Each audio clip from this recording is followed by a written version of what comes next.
Mbak Marissa. Hai. Hai. Terima kasih loh sudah mau diajak ngobrol. Terima kasih sudah mengundang. Jadi kemarin kan aku nonton series Nightmares and Daydreams ya. Thank you. Dan di situ dirimu berperan sebagai penulis novel. Betul. Betul. Yang tiba-tiba terjadi beneran di kehidupan nyata atau sebaliknya. Iya betul. Kayak kerasukan lagi kan di situ ya. Betul. Oke. Nah tapi kan aku tahu juga kalau di kehidupan nyatamu yang nyata sebenar-benarnya ya, kamu juga kan pembaca buku banget nih. Banget. Boleh tahu nggak buku yang mau kamu rekomendasikan? Mungkin selalu direkomendasiin kali ya ke siapa aja gitu. Kalau misalnya nanya, suka buku apa? Ini nih. Gacoannya nih gitu. Ini yang aku selalu rekomendasiin ke orang. Digital Minimalism. Waktu ini pertama kali keluar, aku inget banget. Aku tuh lagi syuting Perempuan Tanah Jahanam. Terus lagi nunggu pesawat di airport. Terus tiba-tiba ke toko buku dan melihat buku ini, Digital Minimalism. Sebetulnya yang dikedepankan oleh si penulis Cal Newport, dia ini adalah Associate Professor of Computer Science actually di Georgetown University di Amerika Serikat. Salah satu yang kenapa aku selalu merekomendasikan buku ini adalah buku ini membantu mengubah caraku berinteraksi dengan sosial media. Buku ini yang menginspirasi aku untuk menghapus Instagram secara total di bulan Maret di 2019 ketika aku selesai membaca buku ini. Istilahnya menata kembali ya kemampuanku untuk fokus, atensiku jadi panjang lagi karena ketika kita berhenti berinteraksi terlalu sering dengan sosial media itu atensi kita atau kemampuan kita untuk memberikan perhatian tuh jadi panjang lagi gitu. Waktu itu pas lagi eranya masih bersosial media khususnya berinstagram memang dari Mbak Marissa seperti apa terus perubahannya gimana memang? Lebih susah fokus waktu itu merasa memang. Iya, pikiran jadi loncat-loncat gitu. Nah manusia itu kalau susah untuk fokus pikirannya kan jadi ini ya loncat-loncat. Nah kalau manusia pikirannya loncat-loncat apa yang terjadi? Kecemasan. Jadi anxiety yang sekarang banyak orang alami gitu ya, terutama generasi muda gitu. Itu karena pikirannya itu tidak bisa diam di satu tempat, fokus di satu titik atau satu topik atau satu thoughts gitu ya atau pemikiran. Sampai ada satu buku lagi sebetulnya Pat, yang baru dikeluarin, dia ini adalah seorang psikolog, Jonathan Haidt. Dia menulis buku namanya The Anxious Generation, generasi yang cemas.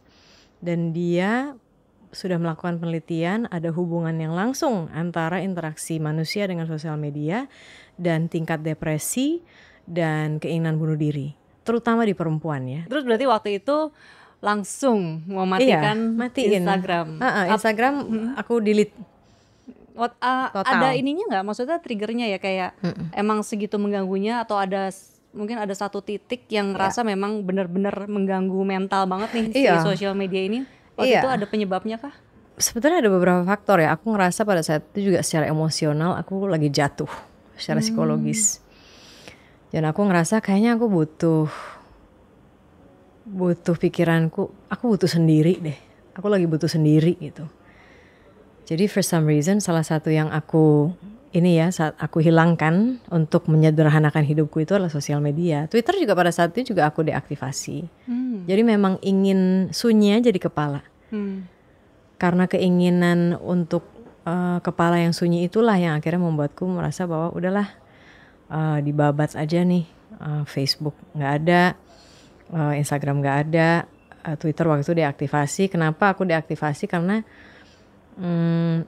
pada saat itu aku merasa bahwa kalau misalnya aku punya satu aja sosial media, kira-kira tuh aku pilih yang mana ya dan kenapa? Terus aku mikir gini, oh iya ya, aku kan nggak terlalu peduli sama foto aja juga jarang. Tapi aku peduli dengan kata-kata gitu. I love writing, that's part of my job for years gitu kan. Bahkan sebelum jadi jurnalis pun juga. Dulu kan zaman ada blog ya, Pat. Dulu di Friendster ada blog. So, kayaknya secara alamiah memang aku lebih suka kata-kata. Ya udah deh, ini aku deaktivasi dulu. I don't know when akan deaktivasi kembali. Ya udah, sampai sekarang cuma punya Twitter atau X. Itu pun juga cara interaksiku juga berbeda. Dan salah satu yang memang dibahas di buku ini adalah sebetulnya nggak perlu ekstrim. Kayak kamu harus ngapus sosial media. Kalau kamu memang mau ngapus nggak apa-apa. If that's you dan itu cocok sama kamu nggak apa-apa. Nah ternyata itu cocok sama aku. Tapi kalau misalnya kamu ngerasa kayaknya aku butuh sosial media deh untuk urusan kerjaan, promosi, lalalili, that's okay. And that's why aku masih punya Twitter. Terus dia juga bilang bahwa ketika kita mengambil rehat dari media sosial, apakah itu sebulan, 2 bulan, 3 bulan, atau bahkan setahun, kita jadi bisa mengevaluasi kembali, sebetulnya aku butuh sosial media ini untuk apa sih? Yang dulu mungkin sosial media menggunakan kita ya, karena atensi kita itu kan membawa profit yang sangat banyak untuk perusahaan sosial media gitu. Sementara kitanya jadi keteteran, kerja juga nggak bisa, fokus juga jadi lebih susah gitu kan. Ya di social media companies thriving gitu loh, dapat uang yang banyak dari mencuri atensi kita atau merusak atensi kita. Nah sekarang posisinya harus dibalik nih. Nah setelah aku baca buku ini, ya media sosial atau digital technology itu ya baiknya jadi alat yang kita gunakan, bukan alat yang menggunakan kita gitu loh. So there you go. I recommend this book, tapi terserah kalian ya. Berarti ini it's your choice. Khususnya untuk orang-orang mungkin yang merasa itu ya, sosial media sudah membuat atau mengganggu ini ya, kesehatan mental lah bisa dibilang ya. Betul. Aku peduli banget sama itu. Karena ya kalau misalnya mental kita nggak enak gitu ya, kayak butek gitu. How can you be productive? Cannot. How can you be joyful? Gak bisa lah, butek banget di sini kan. So yeah, that's why it's so important for me, ya. Okay, and another book, kayaknya ada 2 nih. Ini kalau ini aku belum selesai baca, Pat. Ini dari penulis yang nama Cal Newport, baru rilis juga di tahun ini. Namanya Slow Productivity: The Lost Art of Accomplishment Without Burnout. Jadi ide menarik yang Cal mau bagi di sini ke pembaca adalah slow productivity. Cal ini berusaha untuk mengubah cara kita melihat produktivitas. Jadi dia bilang slow productivity itu adalah a philosophy for organizing knowledge work efforts in a sustainable and meaningful manner based on the following 3 principles. Do fewer things. Jadi 3 prinsipnya adalah untuk slow productivity. Do fewer things. Jadi daripada melakukan 10 hal, lakukanlah mungkin 2 hal saja. Jadi ya do fewer things ya. Yang kedua, work at a natural pace. Ini aku belum baca semua, tapi kalau misalnya aku baca buku lain gitu ya, buku-buku lain atau artikel-artikel lain, pengertianku terhadap work at a natural pace ini ada hubungannya sama kemampuan otak kita. Otak kita itu nggak secepat komputer, tapi sementara teknologi yang kita gunakan semuanya itu computerized. Jadi kalau mesin di sini aja emang nggak bisa secepat komputer, apa yang terjadi? Konslet, ya kan? So work at a natural pace, ya kita bekerja sesuai dengan kecepatan otak kita yang tidak akan pernah berubah, tidak akan pernah secepat komputer gitu. Terus yang ketiga adalah obsess over quality. Ini maksudnya adalah kalau kita mau terobsesi terhadap sesuatu, memberikan seluruh energi kita terhadap sesuatu itu, ya baiknya ke 1-2 hal saja, tapi jadinya tuh bagus banget. Jangan ke banyak hal tapi akhirnya semuanya nggak ada yang selesai gitu, atau cuma 1 dari 10 yang, itu pun yang 1 yang selesai juga cuma setengah mateng gitu kan. Aku belum selesai tapi ya bacanya ya gengs. Baru mulai ya. Kira-kira 1/3 lah, 1/3. Lumayan. Oke. Jadi 2 buku ini ya. Yes, dan banyak buku lainnya sebelah Pat. Cuma ya udahlah ya. Iya, itu mungkin untuk lain waktu ya.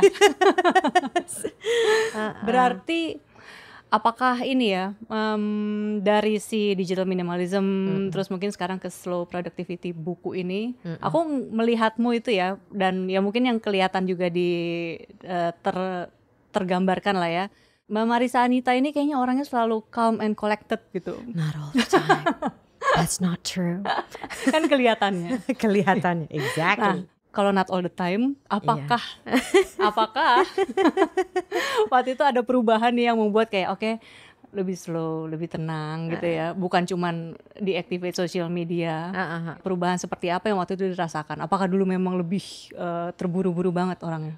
Dibilang terburu-buru juga kayak nggak jejak aja gitu, Pat. Nggak tahu ya. I was just human doing. I was just doing stuff. Tapi kayak nggak dirasain gitu loh. Bukan human being, tapi human doing gitu. Kayak nggak in touch sama diri sendiri gitu berarti? Yes. Apakah aku nggak tahu apakah itu karena ada faktor umur ya. Karena ketika kita di umur 20-an atau 30-an kan memang itu fase dimana kita hustle gitu kan. Ya emang gak ada salahnya juga, semua orang yang hidup yang pernah melewati umur 20-an 30-an pasti merasakan itu gitu. Karena yang dikejar adalah karir, terus ngeliat kanan kiri, wah teman-temanku kayaknya udah oke nih posisinya dan sebagainya gitu. Normal untuk ngerasa kayak gitu sehingga kita bekerja sangat keras. Tapi di saat yang sama ketika kita berlari itu kita lupa merasakan, istilahnya merasakan tapakan kaki kita ketika berlari itu lupa gitu loh. Jadi kayak udah lari aja.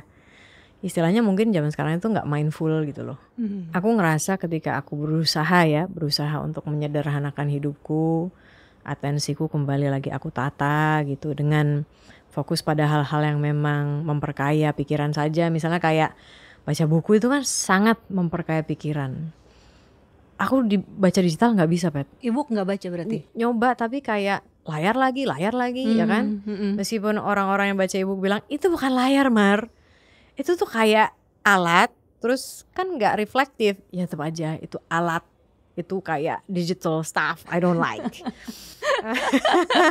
Terus kan tebalnya gak kelihatan kan, Pat? Iya betul. Jadi kayak udah tinggal berapa halaman lagi nih gitu. I think it's more fun kalau buku kertas. Jadi ya itu, membaca buku adalah salah satu aktivitas untuk kembali memelankan kecepatan kita berpikir. Malah kalau misalnya ketika pikiran kita itu nggak terlalu penuh atau butek, itu malah kita jadi bisa berpikir lebih cepat. Dan membaca buku adalah salah satu cara untuk memelankan, tapi juga sebenarnya mempercepat cara kita berpikir, because our mind is so clear. Terus apa lagi ya? Belajar meditasi, ya gitu. Oh, meditasi juga. Iya, belajar waktu itu di tahun 2018.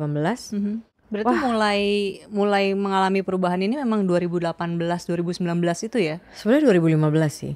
Jadi 2015 itu aku itu umur 32. Itu kayaknya momen aku pertama kalinya jatuh gitu ya. Jatuh banget secara mental ketika sudah dewasa gitu. Ketika sudah dewasa ya. Jatuh secara mental ketika kecil tuh aku inget banget aku umur 10 tahun. Waktu itu terjadi sesuatu pergolakan yang luar biasa di dalam rumah tangga ibu bapak gitu ya. Aku inget banget tuh di umur 10 itu aku tuh pengen mati. That was the first time ever I wanted to die. Umur 10. Wow. And then ketika dewasa 2015 umur 32 berarti itu aku terpuruk lagi. Ada momen besar lagi yang terjadi dalam hidupku. Perasaan yang sama juga kayak umur 10 itu kah?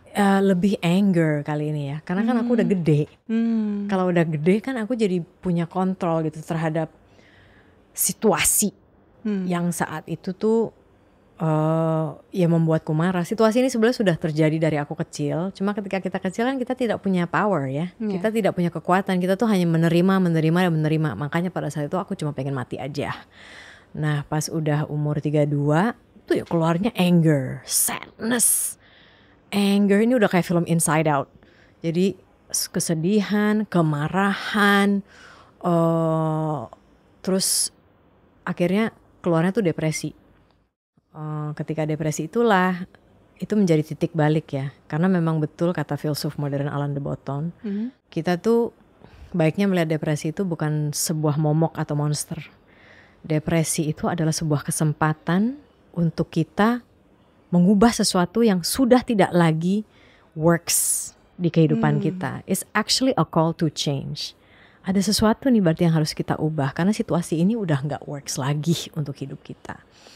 So makanya dari 2015 sampai sekarang dan seterusnya sampai saya mati pasti itu menjadi sebuah perjalanan untuk selalu mengulik dan mengorek diri, apalagi nih kira-kira yang benang-benang kusut yang harus kita luruskan gitu. Karena setiap orang pasti punya benang kusut mereka sendiri.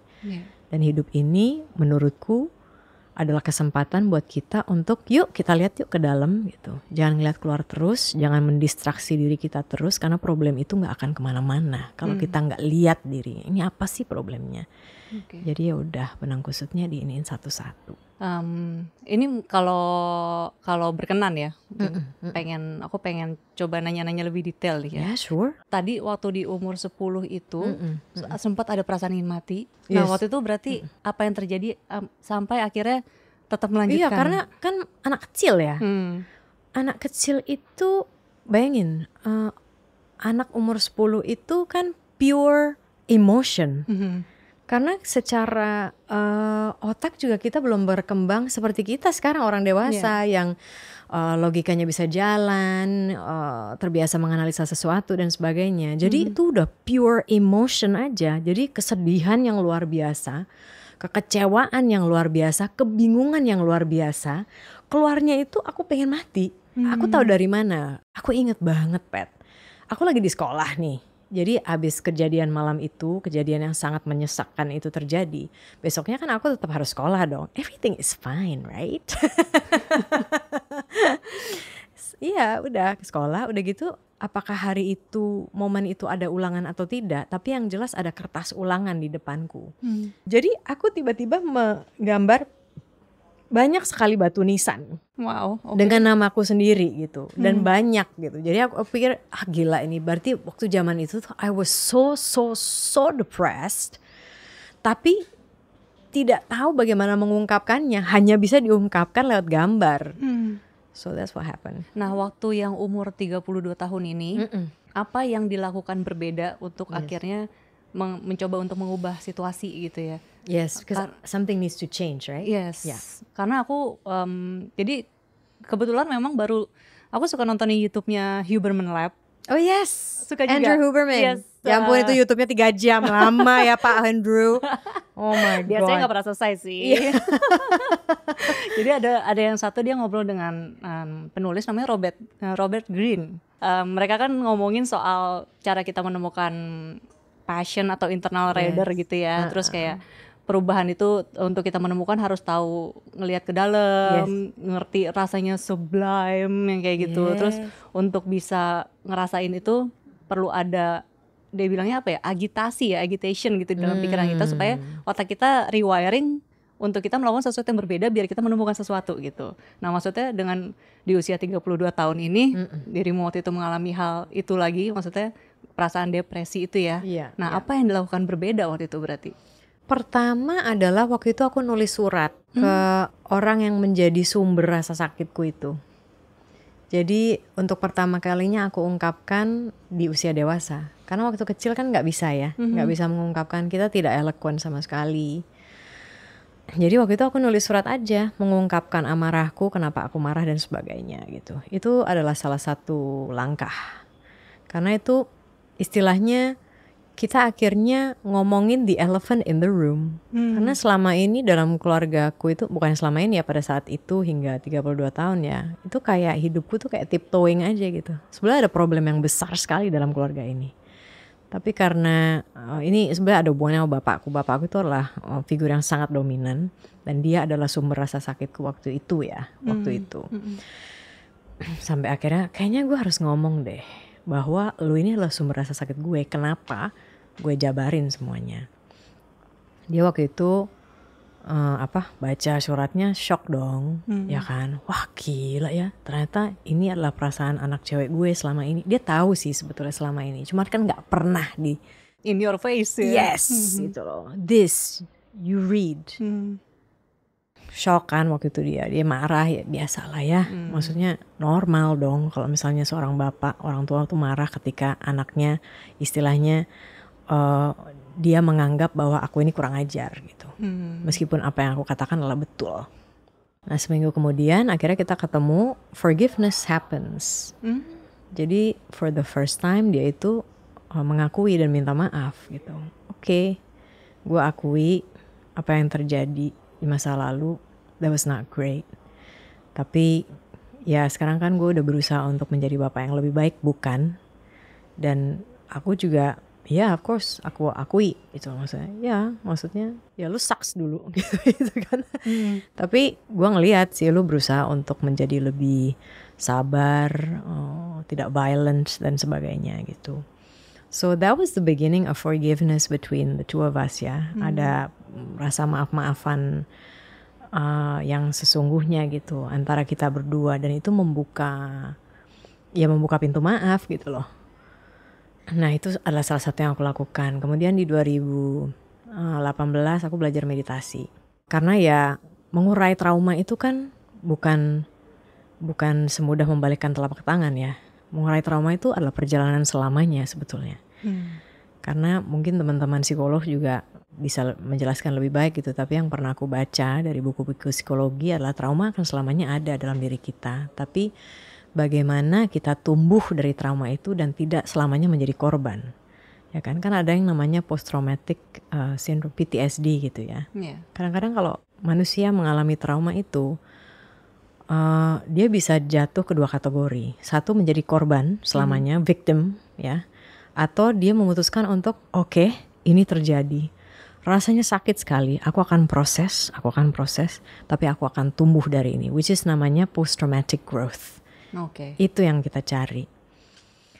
So ya, belajar meditasi, kemudian belajar mindfulness, berusaha untuk lebih mindful gitu, tidak terlalu terjebak pemikiranku ke masa lalu atau rasa sakit masa lalu atau terlalu khawatir dengan apa yang akan terjadi masa depan. Selalu berusaha untuk hidup di sini dan kini gitu. Dan itu nggak mudah ya. Pasti. Karena apalagi kita hidup di Jakarta yang pace-nya tuh cepet banget. Tapi ya itu harus pintar-pintar ngingetin diri. Wait, jangan ke depan, jangan ke belakang, udah di sini aja. Ada satu film yang bagus banget, Pat. Aduh, yang bikin tuh Wim Wenders, film Jepang. Judulnya? Aduh, aku lupa. Jadi tentang bapak-bapak pembersih toilet di Jepang, yang kerjanya tuh tiap hari bersihin toilet, day in day out, dan selalu menjalankan rutinitas yang sama. Orang mungkin akan ngelihat dari luar, gila nih kehidupan bapak ini bosan banget. Tiap hari melakukan hal yang sama, bersihin toilet, naik sepeda, makan, selalu di jam yang sama. Tapi kenapa dia bisa menemukan kebahagiaan dari rutinitas yang kelihatannya sama? Karena sebetulnya bagi dia, meskipun dia hidup dalam rutinitas itu, selalu ada saja hal-hal kecil yang sebetulnya berbeda dari keseharian kita. And it is true. Every day, setiap hari itu sebenarnya berbeda. Sebetulnya berbeda. Nah kalau kita bisa memperhatikan, oh iya ya, tiap hari itu selalu ada hal baru sebetulnya. Meskipun ini rutinitas gue gitu. So you can actually find joy. Kita bisa menemukan kebahagiaan-kebahagiaan kecil dari hal seperti itu melalui mindfulness. Tubuh dan atensi dan pikiran kita ada di sini dan di kini. Wow. Banyak ya? Bingung gak? Sorry. Gak apa-apa. Tapi benar-benar memang waktu itu ketika pertama kali mengurai itu yang akhirnya mengubah segalanya ya. Sampai sekarang sih, maksudnya lagi-lagi ya, kalau aku percayanya tidak akan pernah selesai perjalanan kita mengurai apa yang terjadi dalam hidup kita gitu. So for me, aku akan terus berusaha untuk mengurai apa sih yang masih perlu diurai dalam hidupku sampai aku mati suatu hari. Mungkin ini ya, terlepas dari ada ya namanya juga orang tua ya. Dia kan pasti menurunkan hal-hal yang menyakitkan, udah pasti. Ya, makanya ada intergenerational trauma. Bener, sadar nggak sadar kan dari mereka kan. Correct. Dan tapi juga pasti, ya aku percayanya ada juga budaya baik lah gitu ya yang mereka turunkan gitu. Nah kalau dari Mbak Marissa sendiri gitu ya, misalnya dari ayah dan ibu juga ya, kira-kira budaya baik apa sih yang sampai akhirnya tetap dijalankan sekarang? Dan kalau mungkin budaya buruk juga boleh sih dikasih tahu kayak gimana mengubah budaya itu ya? Karena kan kadang kalau dari aku baca-baca buku tentang psikologi juga kan, anak itu suka either dia ngelanjutin tanpa sadar budaya buruk sesuatu yang diturunkan dari orang tua, atau emang justru malah dia berlaku sebaliknya 100% kan. Iya, bener Pat. Jadi memang segimana kita gak akurnya ya sama orang tua kita gitu, tidak bisa kita pungkiri bahwa soalnya gini, karena zaman dulu tuh aku tuh mikirnya gini, aku gak mau kayak bapakku, gitu, kayak I'm totally different. Tapi sebetulnya waktu aku belajar meditasi itu di Plum Village di Australia saat itu ya, ajarannya Zen Master Mendiang Thich Nhat Hanh, bahwa loh kita ini setengahnya itu adalah orang tua kita. Jadi secara biologis itu orang tua kita tuh ada di dalam tubuh kita gitu. Jadi aku tidak bisa memungkiri bahwa aku adalah setengah ayahku dan aku adalah setengah ibuku. Ketika aku stop menolak bahwa aku nggak mau gitu, it's actually aku malah jadi lebih peaceful. Jadi aku nerima bahwa yes, bapakku meskipun dia sekarang sudah tidak bersama kita gitu ya, dia sudah meninggal, tapi bapakku ada dalam tubuhku. Aku adalah setengah bapakku dan aku adalah setengah ibuku. Jadi kalau misalnya bicara tentang apa sih good traits atau karakter yang baik gitu ya dari kedua orang tuaku, dari bapak, sebagaimanapun kompleksnya hubunganku dengan dia, ada beberapa hal memang yang aku kagumi dari dia. Contohnya adalah disiplin. Terus tidak menunda-nunda mengerjakan sesuatu, tidak prokrastinasi gitu. Strict banget berarti orangnya memang ya. Sebetulnya dulu dibilang strict banget, nyebelin aja bapak itu dulu sebetulnya. Kayak bapak-bapak pada umumnya. Iya kan, gitu ya. Bapak pada umumnya. Tapi gak semuanya, gak semua bapak-bapak, I'm sure. Tapi ya itu, kayak kamu tuh jangan nunda-nunda. Kalau misalnya kamu bisa kerjain sekarang, kenapa gak kerjain sekarang aja? Zaman dulu waktu aku remaja tuh aku kayak ngerasa nanti aja napa sih gitu kan. Tapi sekarang aku merasakan actually, dan secara natural I do it anyway because I'm half him kan. Aku tuh ada bapak dalam diriku. Jadi aku secara alamiah, secara natural ya senang aja gitu. Kalau misalnya aku bisa kerjain sekarang, aku akan kerjain sekarang. Terus bersih-bersih gitu. Dari kecil emang aku tuh dilatih untuk bersih-bersih. Even aku umur 6 tahun itu aku udah bisa ngepel rumah gitu loh. Dan itu ngepel tuh bukan kayak ngepel pakai, ngepel tuh aku sikat Pet. Wow. Pakai sabun terus sambil main-main gitu. Sambil jongkok gitu berarti. Iya. So bersih gitu kan. That's also another one. Rapi. Terus hardworking. Karena bapakku itu ya backgroundnya tuh bukan dari keluarga yang privilege gitu loh. Maksudnya ya bahkan karena dia tuh anaknya, dia tuh ada 5 bersaudara. Terus kakekku tuh dulu tuh kena layoff, kena apa sih namanya tuh layoff? Dipecat ya? Iya, nggak dipecat sih, kayak apa sih, kayak diapain sih, di pensiun dini atau kayak di kita harus ini ya budget cut ya, jadi pemutihan, bukan kayak apa, karyawan tuh diiniin semua PHK. gitu. PHK. Iya. Jadi kakekku kena PHK, kerja buat pabrik sabun di Surabaya. Anaknya 5, terus akhirnya dia kan harus kasih makan. Nah kasih makan dia jadi tukang taksi. Nah jadi memang bukan dari keluarga berada gitu loh. Tapi bapakku itu, dia itu memang pekerja keras, nakal dulu dia tuh, nakal. Sekolah juga nggak beres-beres amat. Tapi ada satu titik di mana kayaknya gue nggak bisa deh hidup kayak gini, kayaknya gue harus berubah. Akhirnya dia bangun hidupnya sendiri, kerja sampai akhirnya dia mencapai satu posisi yang nyaman. Nah work ethicnya dia aku kagumi, kerja kerasnya dia aku kagumi. Terus dia itu juga dulu itu pernah jadi salesman buku. Oh iya. Menarik juga tuh. Tahun 79 atau 78 aku lihat suratnya. Jadi salesman buku, jadi kita tuh banyak banget dulu buku di rumah. Gak semuanya dia baca sih, karena aku lihat ini masih diplastikin loh. Ini buat pencitraan atau apa. Oh jangan-jangan karena itulah jadinya suka baca. I don't know, maybe ya. Maybe, cause I love reading so much. Dibandingkan saudaraku yang lain, kayaknya yang bukunya paling banyak di rumah adalah aku emang. Jadi memang my dad itu ada di dalam diriku gitu. So that's the good character. Mungkin kalau misalnya hal-hal buruk yang harus kita patahkan gitu ya. Kan kita harus break the cycle.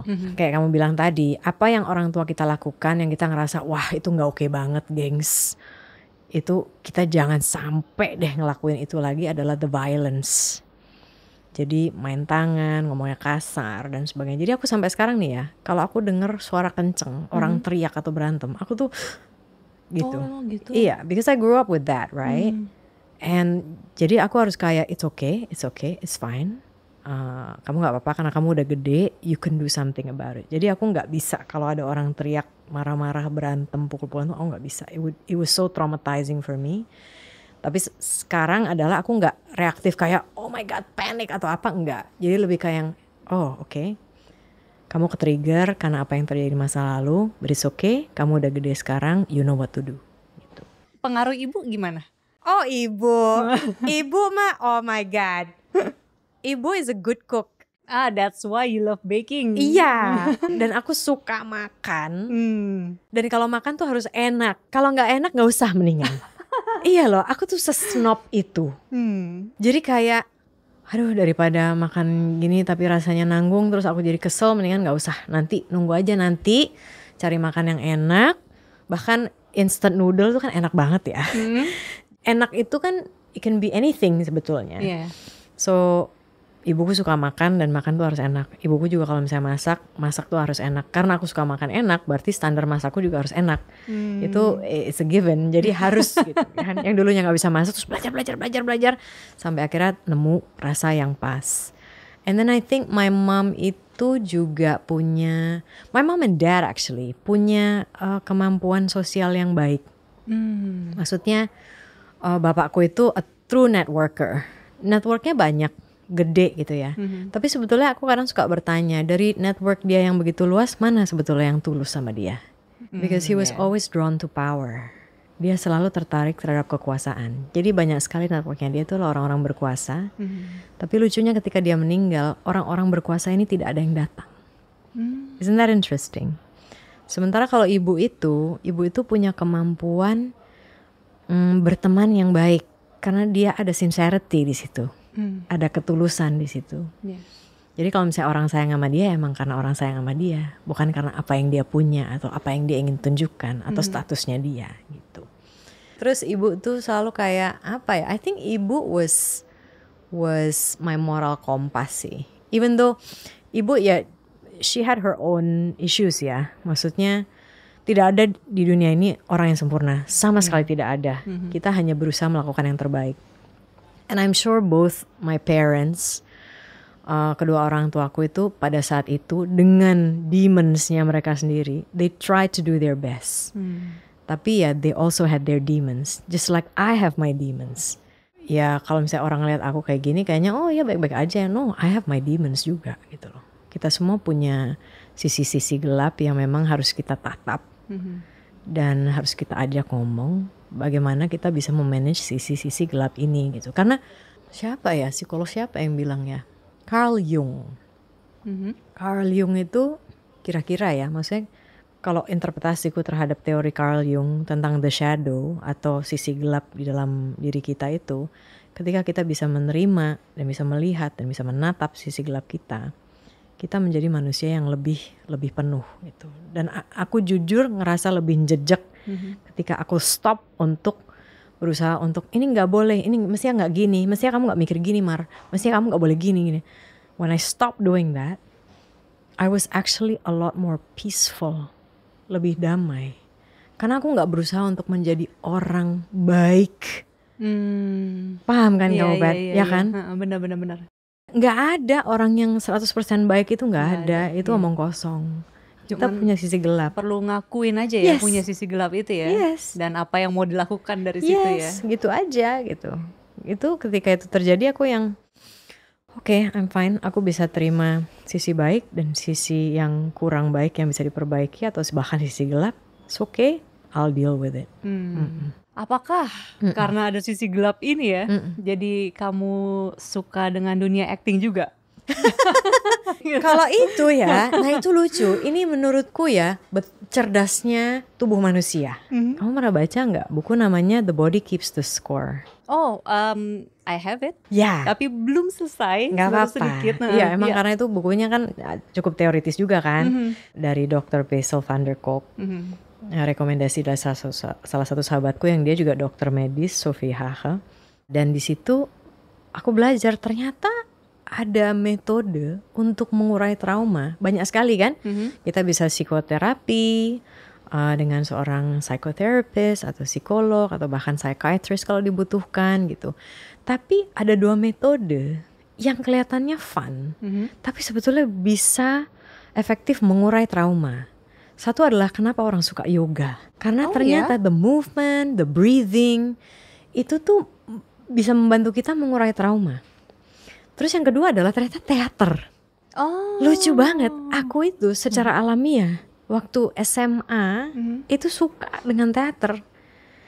Padahal aku introvert sekali sebetulnya. Masa? Yes. Yes. No, you don't believe me. Right? Iya. Jadi aku tuh introvert sekali. Tapi ketika aku masuk dunia teater, itu tuh kayak, karena di teater itu atau bahkan nonton film ya, aku tuh dari kecil nonton film banget. Nah itu satu hal lagi yang bapakku menurutku bagus adalah dia tuh pecinta film. Jadi waktu kecil kita suka nonton VHS, nonton Laserdisc, VCD gitu. Jadi ketika aku nonton film atau bermain teater, itu sebetulnya mempelajari emosi atau bahkan mengekspresikan emosi yang tidak bisa diekspresikan di kehidupanku yang nyata. Berarti dulunya Mbak Marissa ini susah mengekspresikan perasaan gitu? Bisa mengekspresikan, tapi paling hanya dalam bentuk buku harian, ya kan? I see, yeah. Atau aku bukan tipe yang ngelukis gitu. Kadang-kadang ada orang yang ngelukis, jadi dia masuk di art therapy gitu kan, dia cocok. Ya itu paling cuma nulis sendiri gitu kan, menumpahkan pikiran di atas kertas atau. Tapi ya itu, dan mau mengungkapkan amarah ke orang-orang yang aku sebel juga gak bisa pada saat itu. Jadi aku tuh parah banget dulu, Pet. Aku inget banget, dan sekarang tuh aku baru nyadar, wah gue tuh punya pattern dan this is actually not healthy. Waktu aku umur 10, aku punya sahabat namanya Emilia. We were very close actually. Cuma ada satu titik di mana tiba-tiba aku tuh ada sesuatu yang aku gak suka sama dia. Tapi aku gak ngomong. Aku tidak mengekspresikan. Tahu apa yang aku lakukan? Tiba-tiba aku berhenti ngomong sama dia. I stopped talking to her. Awful kan? Dia bingung dong. Pastilah. Anak umur 10 tahun nih, tiba-tiba sahabat gue yang kita tiap hari bisa main bareng, kenapa lu tiba-tiba gak ngomong sama sekali sama gue? But that was how much I could not express my feelings. Ternyata itu terjadi juga. Dan aku tidak menyadari ini. Temanku di kuliah. Jadi tiba-tiba kita kayak drift apart aja gitu. Terus pas ketemu lagi, terus aku tanya ke dia, kok kita gak pernah hangout lagi ya? Kenapa ya? You stop talking to me, Marissa. And I'm like, what? Really? Aku gak nyadar. Gak inget kejadiannya juga berarti? Iya, crazy kan? Yeah. Jadi aku sekarang karena udah, ya again, karena otak kita di usia 30-an, 40-an itu udah lebih matang, terus kita bisa look back, kita bisa trace back gitu ya, apa sih yang terjadi zaman dulu? Aduh gila ya, gue dulu tuh sama sekali gak bisa mengekspresikan perasaan gue. Akhirnya keluarnya tuh pasif agresif dan tiba-tiba gue shut out people aja gitu. That was not good and I'm sorry. I'm really sorry. So ya itu ternyata tubuhku itu secara alami memilih cara untuk menyembuhkan diriku sendiri. Lucu, and I was like, theater, I get why. Aku selalu drawn into theater, tertarik ke teater, kemudian ke acting, dan sampai sekarang gitu ya, film, memainkan berbagai karakter, mempelajari berbagai emosi. And it's so satisfying for me untuk belajar emosi. Karena kan pengalaman hidup enaknya jadi atau indahnya jadi aktor itu adalah kita itu bisa mengalami berbagai rasa tanpa harus kejadian itu terjadi pada kita sesungguhnya. Misalnya kayak nightmares and daydreams. Yes. Ya kan? karakterku itu melihat badannya lebam-lebam, KDRT. Even though aku lihat KDRT itu di rumahku sendiri gitu ya. Tapi kan gak pernah sampai lebam-lebam tuh kayak laras gitu ya. Bener-bener kayak wah, it's just crazy. But I can imagine, aku bisa membayangkan gila ya betapa sakitnya atau betapa mengerikannya gitu berada di situasi seperti itu. Jadi sebetulnya acting buatku adalah mengasah empati sehingga aku merasa hidup. I feel really alive when I act. Yaitu karena ya I become that character and I feel, aku merasakan perasaan apapun yang karakter itu rasakan gitu. And it's just so like wah gila, ini sih privilege untuk bisa merasakan hal itu in life. I will die happy because I felt a lot. Kalau pemilihan karakternya ketika lagi main film, ada ini nggak? Maksudnya memang sengaja memilih karakter-karakter tertentu atau emang ngejar pengen mencoba karakter seperti apa gitu? Enggak sih, biasanya tuh aku kalau milih itu biasanya aku lihat naskahnya dulu, aku baca ceritanya. Kalau ceritanya itu bikin aku rasa wah gitu, biasanya ayo yuk ya udah audisi, kalau dapet syukur, kalau nggak dapet ya udahlah ya gitu. Mau gimana ya hidup aktor, kadang-kadang dapet kadang-kadang enggak, that's normal. Tapi itu kalau dari sisi perannya ya cerita itu aku pasti iya. Kalau ceritanya wah ceritanya menarik nih. Kalau karakter itu biasanya aku suka banget ketika karakternya itu bisa menunjukkan kompleksitas. Maksudnya kayak gini, soalnya aku ngerasa ya manusia itu nggak hitam putih. Gak ada manusia yang hitam putih yang oh ibu itu harus baik, manis dan sebagainya. Ada, tapi ibu yang baik dan manis itu juga bisa gelap loh. Iya, makanya tadi kan selalu ada shadow ya. Yes, ya kan, Carl Jung, The Shadow. Jadi ketika ada karakter yang seperti itu, aku yang oke nih. Kenapa aku seneng milih karakter yang kayak gitu? Karena aku seneng ketika sebagai penonton ya, bahkan ketika aku tuh bisa relate gitu loh. Wah, lu tuh ternyata ya dari segala hal baik yang lu lakukan tuh ternyata ada juga hal-hal yang mungkin terlihat tidak baik tapi sebetulnya ada alasan kenapa lu begitu. Kayak Succession, kamu nonton gak? Belum. Wah nonton. Gila, temenku, kolegaku Paul Palele, aku sempat bilang lu nonton ini Succession keren banget. Terus dia nyoba satu episode kan, Mar gue gak bisa nonton Mar. Kenapa? Gila karakternya semuanya nyebelin. Semuanya kayak nyebelin banget. Terus gue bilang iya I get it. Gila, they're just ruthless business people, right? Tapi ada momen-momen di mana mereka itu rapuh, vulnerable. Jadi kayak mereka nggak cuma satu dimensi ya. Satu dimensi. Kadang-kadang ada momen-momen rapuh yang mungkin orang nggak lihat gitu loh. Ini mungkin aku mau nanya ini ya. Santai-santai aja nih. Yes. Sebagai aktor, walaupun sekarang udah ini ya, maksudnya memang menjalani slow living nih. Trying to ya. Oke. Trying to. No, tapi pasti kesehariannya tetap sibuk lah gitu. Kesibukan pasti tetap ada gitu ya. Dan pengen tahu daily activity-nya sebenarnya kayak gimana sih untuk menjaga supaya badan tuh tetap fit gitu loh di tengah kesibukan-kesibukan ini. Cuma 2 sih kalau aku ya, karena setiap orang pasti beda-beda triknya, Pat. Kalau aku yang aku jagain adalah apa yang masuk ke mulutku, apa yang aku makan, apa yang aku lihat, ya. Karena sensory food, kalau di Zen Master Technya Tan tuh bilang food itu nggak cuma food yang masuk mulut, tapi sensory food. Apa yang kita dengarkan, apa yang kita lihat, apa yang kita tonton, itu juga affecting our health loh. Berdampak juga pada kesehatan kita, kesehatan mental yang akhirnya sebetulnya ada hubungannya dengan kesehatan fisik. Itu Dr. Gabor Mate juga yang bilang mind body connection. Jadi ya aku berusaha lebih banyak masak di rumah karena kalau kita masak kan kita tahu bahan-bahannya apa, bumbunya apa, minyak yang dipakai apa dan sebagainya. Di saat yang sama aku juga berusaha untuk olahraga rutin. Aku pengen banget bisa menikmati lari kayak teman-teman. Kamu lari nggak? Enggak, aku juga nggak lari soalnya. Karena aku belum menemukan kenikmatannya. Tapi ada teman-temanku yang sangat menemukan kenikmatannya. I would love to find that.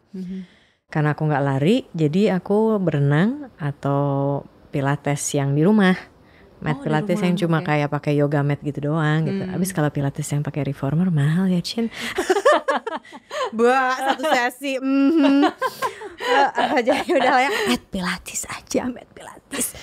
Belajarnya lewat ini aplikasi. Oh, ada aplikasinya. Jadi aku memang oke, fine. Jadi aku emang bayar aplikasi itu per tahun. Harganya itu kayak 2 sesi kita reformer ya. Pilates reformer itu 2 kali doang, tapi ini kan 1 tahun gitu ya, jadi oke lah, it's a good bargain. Jadi udah pakai aplikasi di layar komputer atau iPad gitu, udah ngikutin aja instrukturnya. Aku pakai Melissa Wood, dulunya dia tuh waitress, she's cute. Dulunya waitress, terus akhirnya dia suka banget sama wellness, akhirnya she's building this, I would like to say like maybe a small empire of pilates, yoga. Jadi dia ngumpulin kreator yang lain juga gitu untuk mendorong orang untuk exercise dimanapun kita berada gitu. Kalau masak udah pasti tadi karena ibu suka masak juga ya. Jadi masaknya pun harus enak ya. Yes. Oh my god. Kalau nggak enak, aku bisa loh mengkritisi diri sendiri. Ini kayaknya nggak enak apa ya? Oh ya tadi kurang seledri. That's why. Terus bisa nggak makan tuh abis itu? Atau bikin baru? Terus akhirnya aku nggak makan. Yang makan suamiku. Karena dia nggak terlalu milih-milih. Aku tuh kalau makan tuh harus fresh. Kalau udah kayak nggak habis nih, yaudah nanti aku taruh kulkas, besok deh nanti aku makan lagi. Suamiku bilang, yeah right, you're not gonna eat it. Gak akan kamu makan sini aja, aku yang makan aja sini gitu. Jadi ya fresh food, fresh ingredients, masak sendiri kalau bisa, dan lebih banyak memang proporsinya makan sayur dan buah. I don't know, my body just wants it. Karena setiap orang, tubuh kita tuh beda-beda. Ada orang yang cocok, ya kan? Makan sayur dan buah emang badannya pengen gitu. Tapi ternyata ada yang enggak, kayaknya badan gue lebih energized kalau gue ternyata makan banyak protein, makan banyak daging. Ya makanya kita harus tahu tubuh kita tuh sebetulnya cocoknya yang mana. Enggak ada satu diet yang cocok buat semua orang. Kita harus cari sendiri apa itu. Itu mulai mengatur pola makan seperti itu sejak kapan memang? 2016. Awalnya karena maksudnya mengalami kondisi tertentu? Enggak, atau? Jadi aku nonton dokumenter di Netflix. Saat itu, aku lupa lagi nama dokumenternya. Tapi yang jelas dokumenter itu meyakinkanku bahwa jadi vegetarian itu oke. Jadi pada saat itu aku teryakinkan. Terus aku mengubah pola makan menjadi vegetarian waktu aku sekolah di Inggris. Sebenarnya cocok sebetulnya. Sebetulnya aku ngerasa enak gitu ya secara tubuh. Tapi gak enaknya adalah aku jadi kurus banget. Lebih kurus dari ini gitu ya. Sekarang tuh berat badanku 50. Dulu tuh berat badanku tuh sampai 43,8 waktu vegetarian. Iya. Beda 6 kilo lumayan sih. Lumayan kan, Pet. Terus aku ngeliat gini, waduh, ini kayaknya kalau dilihat juga nggak sehat ya. Feel-nya sih nggak apa-apa, rasanya aku baik-baik aja gitu. Tapi dilihat kok kurang ya. Kalau kurus begini jadi kelihatan nggak sehat, meskipun aku merasa baik-baik saja. So akhirnya aku jadi flexitarian, which is basically makan aja semuanya, tapi in moderation. Tapi lebih banyak sayur dan buahnya. Sampai sekarang sih lebih banyak sayur dan buahnya. Tapi kadang-kadang ya aku makan steak paling sebulan sekali atau sebulan atau sekali tiap 2 bulan gitu kan. Tapi mostly vegetables with a little bit of meat. Sebenarnya diet kita atau pola makan kita tuh kayak gitu kan, Pet? Orang Indonesia tuh sebenarnya gitu. Masih banyak makan sayur kok. Iya, cuma paling lauknya tuh sebenarnya cuma dikit doang di atas. Cuma sejak fast food masuk segala macam, pola makan atau diet kita tuh jadi berubah. Ya udahlah ya. Sebelum 2016 itu makannya memang lebih nggak teratur. Emang dari zaman dulu aku tuh berat badan gue nggak pernah kayak masuk dalam kategori overweight gitu ya. Sebenarnya karena trauma.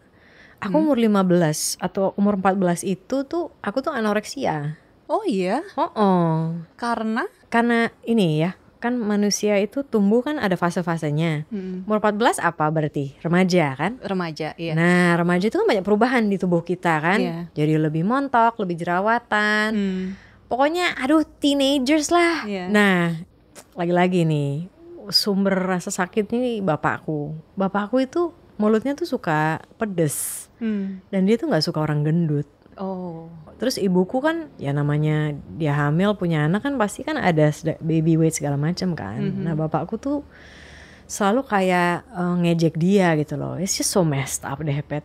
Jadi aku tuh karena apa ya? Karena aku tumbuh besar di lingkungan kayak gitu yang orang gendut gini mulutnya nggak enak deh pokoknya. Aku jadi freaking out. Waktu remaja saatnya kita bertumbuh ya kan, ya pasti ada lah berat badan tambahan gitu. Itu aku repress, gila parah banget. Jadi aku dari berat badanku 38 kilo, terus waktu masa remaja itu masa pertumbuhan naik 10 kilo, sebenarnya ideal kan, kayak begini aja gitu loh. Tiba-tiba ada ketakutan itu, dibilang pipiku tembem. Sama bapak? Waktu itu gak sama bapak, waktu itu sama supir antar jemput sekolah. Parah gak sih? Trigger loh, Bo. Langsung aku ekstrim, turun lagi 10 kilo dalam waktu 2 bulan. Anoreksia berarti gak makan dong? Gak makan, iya kalau bulimia kan masih makan terus dimuntahin. Ini gak makan, aku makan tuh sehari cuma sekali. Dan itu aku masak sendiri, aku cuma masak sayur bayam sama ati ayam tiap hari. Terus sisanya tuh cuma makan buah doang. Dan untungnya aku juga gak bisa gini ya, karena aku squeamish. Jadi gak bisa memuntahkan. Jadi aku tahu gak pakai apa? Pakai obat diet, obat pencahar. Iya, aduh that was like so bad. Dan I was anorexic, aku tuh anoreksia 6 tahun. Lama Pet. Untungnya aja aku gak mati.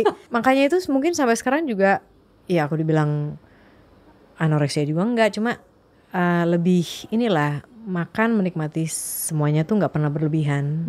In moderation aja gitu. Yang penting semuanya dirasain, semuanya dinikmati. Semuanya loh ini, aku gak ada pantangan. Gak pilih-pilih ya. Tapi dikit ya kan, yang penting kan ininya puas. Sebetulnya yang kita cari kan ini, kepuasan ini kan. Ya perut kenyang tentu, tapi sebenarnya ini yang kita cari, rasa, taste. So that's why kalau makan harus enak. Udah puas, udah nggak makan berlebihan. Ya, tapi intinya ini sih yang harus kita jaga juga. Yang dilihat dan didengar juga ya untuk otak ya. Sensory food kita gitu, yang kita tonton ya. Baiknya hal-hal yang memperkaya pemikiran, memperkaya hati dan perasaan gitu ya. Nggak perlu selalu happy-happy, maksudku bukan kita harus happy-happy terus ya, kita nggak boleh sedih. No. Seperti film Inside Out bilang, kita nggak bisa menyapu kesedihan di bawah keset gitu. Maksudnya adalah ya yang kita tonton tuh yang berfaedah gitu loh. Aku juga punya teman yang kerja di TikTok. Sorry babe. Ya aku sih kayak ngeliat TikTok kayak aduh ini lagi nih. Atensi orang jadi cuma 15 detik sekarang, cepat nggak sabar. Kalau misalnya bosan dikit langsung ganti. Is that good for our mind? It's not. Terus yang dinonton di TikTok juga kadang-kadang kontennya juga bukan konten yang berfaedah gitu kan. Karena algoritmanya kita beda sama algoritma misalnya di mainland China. Kamu pernah dengar nggak? Bukannya algoritma setiap orang berbeda ya? Jadi lucu, mainland China. Jadi konten TikTok nanti cari deh di ini riset sendiri ya. Konten TikTok di China sama konten TikTok di seluruh dunia itu beda. Di China itu kan negara yang government-nya itu kan sangat kuat untuk mengontrol kan. Jadi apa yang dilihat oleh masyarakat China adalah yang government sudah approve. Dan China itu naruh konten di TikTok itu semuanya tuh berfaedah. Oh gitu? Iya, jadi bagus untuk pembelajaran, untuk upskilling masyarakat di sana. Tapi ketika itu sudah di luar, apalagi di US dan China kan begini nih, ya kan, selalu bersaing itulah, two powerful, massive country, so strong. Kan? Jadi algoritmanya diacak-acak. Makanya US selalu bilang, enggak ya, kita nggak mau TikTok masuk di sini, karena kita nggak mau you take our people's data, jadi tahu data-data yang ada di US sehingga bisa berstrategi dan sebagainya gitu. Tapi kalau kita lihat konten TikTok di China itu berfaedah, edukatif. Oh, itu baru tahu sih. Iya, nanti ya coba deh bisa. Coba nanti googling. Iya, kalau di sini nggak tahu ya, maksudnya algoritmanya seperti apa. Tapi yang jelas kalau misalnya aku lagi di MRT atau apa, ngeliatin orang scrolling ini, dak. Aduh, udah gitu kadang-kadang nggak pakai earphone lagi dengerinnya. Jadi aku bisa dengerin apa kan? Ya nggak sih, Pat? Itu juga menjadi pertanyaanku dan suami juga ya. Kenapa ya di tempat umum ini banyak orang yang nonton YouTube juga atau buka sosmed nggak pakai earphone kalau dengerin video atau nonton video. Aku bayang, jadi kan aku tahu apa yang dia tonton kan. Ya kalau misalnya tontonannya kayak gitu, ya pikirannya pasti juga sebutek yang ditonton itu gitu loh. Jadi ya baiknya kita memilah-milih lah apa yang kita tonton. Kalau berfaedah, memperkaya pikiran, memperkaya hati, meluaskan hati, melapangkan hati, that's great. Aku juga nonton YouTube soalnya, tapi ya aku pilih channelnya yang bagus-bagus. Oke, ini satu pertanyaan terakhir aja kalau gitu ya. Aku gak mau ini yang terakhir, ini asik ngobrolnya. Jurasi. Since kita lagi ngomongin soal terlalu sosial media nih ya, yang terlalu mendominasi gitu ya. Terus kan tadi ngebahas buku Digital Minimalism, gimana kita mengambil jarak dengan hidup yang terlalu berisik gitu ya. Mungkin kalau dari Mbak Marissa yang udah pengalaman, berarti tadinya punya sosmed, terus sekarang deactivate langsung gitu ya, pakai cara ekstrim ya. Maksudnya orang detox itu kan pasti kayak ada sakau-sakaunya gitu ya. Banget. Nah, gimana waktu itu mengatasi sakaunya itu dan berapa lama kalau dari pengalaman? Aku tuh sampai ada diary entry selama 90 hari. Sebulan lah setidaknya. Aku nulis tiap hari, oh hari ini aku ngerasain kayak gini nih, tanganku gatel deh. Kayaknya pengen ngambil handphone dan buka-buka medsos. Oh jadi ini tuh rasanya ya ketika aku berhenti. Ya kayak orang ini ya, kayak orang ketergantungan narkoba kan. Rasanya kayak gitu. Maksudnya rasanya kayak aduh, apa nih, ngapain nih, gue harus ngapain nih sekarang gitu. Tapi menurut Cal Newport, bagaimana kita bisa berhasil bertransisi ya, punya hubungan yang lebih baik dengan media sosial gitu. Nggak perlu cut seluruhnya kok. Maksudnya sosial media juga punya hal-hal baik yang bisa ditawarkan gitu ya, misalnya untuk promosi dan kerjaan dan sebagainya. Itu adalah ada kegiatan pengganti. Jadi misalnya dulu kita itu kalau bosan dikit scrolling, ya sekarang cari apa ya kira-kira kegiatan pengganti, karena sekarang aku nggak scrolling nih. Nah pada saat itu kegiatan penggantiku adalah membaca buku. Atau mungkin ada orang lain yang aku olahraga deh gitu, nggak pakai stretching dikit, skipping atau apa gitu. Jadi memang harus ada replacement activity untuk memastikan bahwa kita bisa berhasil punya hubungan yang lebih sehat dengan media sosial, atau mengevaluasi kembali, dia bilang istilahnya. Dan pastiin kegiatan penggantinya menyenangkan ya. Iya, atau masak, atau baking. Masak, kamu kan juga sekarang udah mengambil pola hidup sehat kan, Pat. Even though zaman dulu aku juga nggak berpikir bahwa pola hidup kamu nggak sehat. I thought you were fine. Iya, karena nggak kelihatan. Ternyata banyak jajan dia. Banyak jajan setiap hari. Setiap hari, oh tidak. Kantong kempis. Iya gitu sih. Jadi replacement activity, carilah yang cocok buat kamu. Kalau aku baca buku, masak, atau bahkan nonton film. Atau nonton film ke bioskop sendirian, tapi jangan buka-buka HP. Aku sebel banget kalau misalnya ngelihat ada penonton yang bosan nih. Kayak lu ngapain di bioskop bro? Udah pulang aja nonton TV. Carilah kegiatan pengganti. There you go. Oke. Baiklah Mbak Marissa, terima kasih buat ngobrol-ngobrolnya. Thank you so much. Dan tadi udah dapat banyak rekomendasi buku, film juga jadinya banyak ya. Oh yes, betul. Yang disebutin satu-satu tuh jadi rekomendasi tuh kayaknya. Oh iya ya. Iyalah. Oh ya udah, good. Yeah, they're great. Thank you so much, Pat. Terima kasih. Thank you so much.